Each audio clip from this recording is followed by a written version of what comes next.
You've heard it 1,000 times. You can't pour from an empty cup. You know self-care matters. You even try to plan for it. But when the time comes to actually rest, something inside stops you. You feel guilty, uncomfortable, or like you're letting something or someone down. So what is self-care really? And why are so many women struggling to take it even when we know we need it? This video is going to walk you through the deeper reasons behind that resistance and how you can finally start making self-care part of your life, not just a nice idea.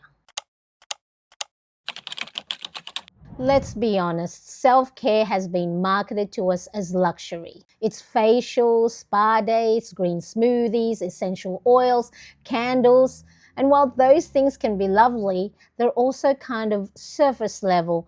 They're the Instagram version of self-care. But real self-care, it's messier, it's quieter, it's smaller, and a lot of the time, it doesn't feel good right away. In fact, it can feel uncomfortable, it can feel like failure. And that's because many women, care has always been about others. From a young age, we were taught to be helpful, nurturing, selfless. Now, according to UN Women, globally, women do 3 times more unpaid care work than men. That includes childcare, elder care, emotional support, managing the household, remembering appointments, anticipating needs, calming moods, planning birthday parties and buying the gift, and writing the birthday card. This is what sociologists call the mental load. And guess what? It's bloody exhausting. So when we finally sit down to rest, our brains are still racing because we're not wired to feel safe in stillness. We're wired to feel responsible. Even now, I would write rest or me time in my planner and I'd ignore it. I'd tell myself, let me just finish this one task, or once I've cleared my inbox, or when the laundry is done. But done never came because there's always something. Even when I rested, I couldn't shake the feeling that I should be doing something else or that I will fall behind, like I wasn't doing enough, like I was being lazy or selfish, like someone somewhere was being let down. And the truth is, that guilt wasn't coming from the present moment. It was coming from the pressure I'd internalized over a lifetime. Now, this is what psychologists called superwoman schema. This is a term coined by Dr. Cheryl Giscombe. It describes how many women, especially Black women, but relatable to all of us, feel pressured to be strong at all times, never ask for help, suppress emotion, succeed despite limited support, and carry it all without complaint. We've been taught to be the fixer, the nurturer, the one who holds everything together. And the unspoken rule is this: if you don't do it, no one else will. If you stop, things fall apart. So we keep pushing, we overfunction, we multitask, we never drop the ball. And it becomes our identity, this woman who handles it all.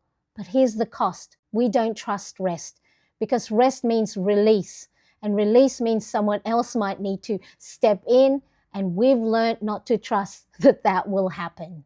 So how do we undo this? Here's the truth I had to learn the hard way. Taking care of yourself isn't a reward. It's not indulgent.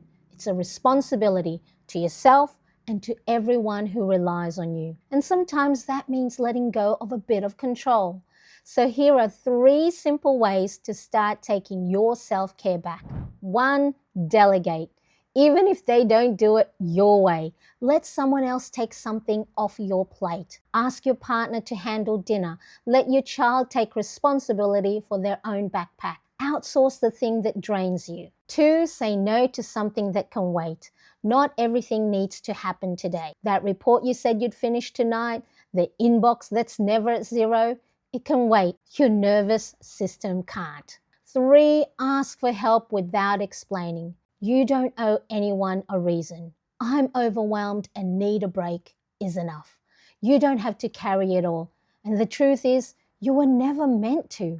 If you're anything like me, self-care is something we know we need to do, but it just gets pushed to the side. So instead of giving you a perfect routine, I want to invite you to try something with me today. Just a small moment of reflection in your planner or notebook. So Let's ask ourselves, what do I need this week to feel more grounded? Examples can be, I need more quiet time in the mornings, even just 10 minutes before the house wakes up. Or I need to go for a walk without my phone, just me and the fresh air. Or I need to write my thoughts down instead of carrying them in my head all week. Another thing we can reflect on is, where can I protect space for that, even just a little, without the guilt? I can block out 20 minutes in the afternoon just for me. No emails, no chores, no expectations. Or I can say no to the extra shift or volunteer role this week and protect my energy.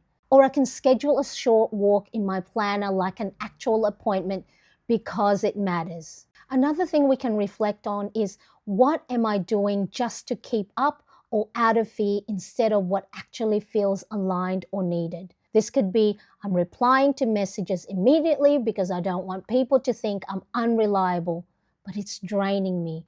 Or I'm over planning every hour of the day so I don't feel like I'm wasting time, but I'm not leaving room to breathe. Or I'm staying busy because resting feels uncomfortable, like I'm not allowed to slow down. Now, we don't have to get this perfect. This is just about noticing and choosing with more intention. And here's a journal prompt we can both do today. What am I afraid will happen if I rest? Let it all out, no filter. Then gently ask yourself, is that actually true? When we see our fear written down, it often softens. You might realize, like I often do, that you're not lazy, you're just tired from holding so much. And that rest isn't failure, it's actually a quiet form of strength. And if you find that you need these gentle reminders regularly, the kind that nudge you back to yourself, keep you grounded, and help you stay intentional, then I want to let you know something exciting is coming. I'm opening up a brand new membership in a few weeks, and it's made exactly for women like you who want to protect their self-care, find their rhythm, and feel supported while doing it. If that sounds like something you'd love to be part of, I'd really recommend getting on the wait list now. That way, you'll be the first to hear all the details and you won't miss a thing when the door opens. The link is just below this video in the description. I'd love to have you join us. So let's wrap this up with 3 truths I want you to carry forward. Self-care is not about spa days. It's about honoring your limits and asking for help. You don't have to do everything for everyone. You are not failing by saying no. And your planner is not just a schedule. It's a space where you get to protect your energy. Drop a comment below and tell me, what's one thing you're going to take off your plate this week in the name of self-care? And don't forget to download my free self-care bingo card printable. It has 25 quick ideas that make taking a break easy. Make sure to also check the description for my shop, where you'll find planner printable that support real self-care. And watch this next video right here if you are feeling like you're falling behind in life, because you're not. You're just in the middle where the good stuff is about to happen. And if no one's ever told you this before, you're allowed to rest, you're allowed to ask for help, and you are still enough, even when you do less.